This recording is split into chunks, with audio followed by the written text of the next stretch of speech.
এই যে ম্যাডাম, কই আপনি? বলো। কি করো তুমি? বসে আছি। মন খারাপ নাকি তোমার? কই না তো। তাহলে মন খারাপ করে কেন কথা বলতেছো? কই মন খারাপ আমার? বলতে বলছি, বলো কি হয়েছে? তোমাকে একটা কথা বলার ছিল। হুম, বলো। আমি আর তোমার সাথে সম্পর্কটা রাখতে পারবো না। তোমার কথা আব্বু জেনে গেছে। তো তোমার আব্বু কি বলছে? আব্বু বলছে আমি তোমাকে ছোট থেকে আদর করে বড় করছি, আর এখন আমার পছন্দে তোমাকে আমি বিয়ে দিব।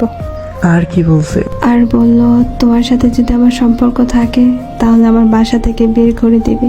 এখন তুমি বলো আমি কি করব? কিন্তু আমি তো তোমাকে সত্যি অনেক ভালোবাসি।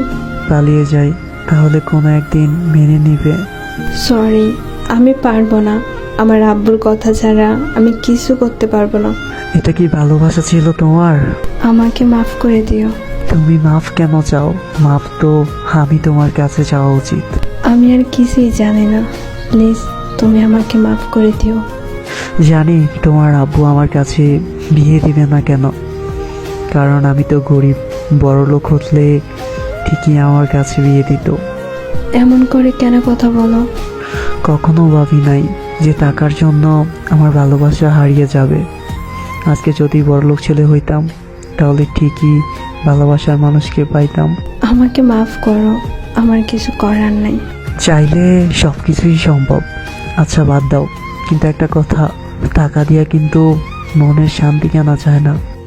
আচ্ছা, ভালো থেকো।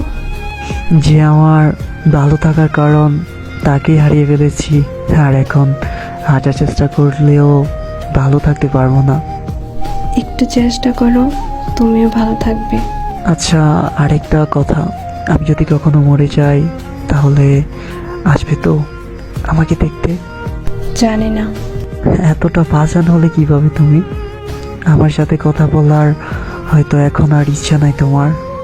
ওকে, ভালো থেকো।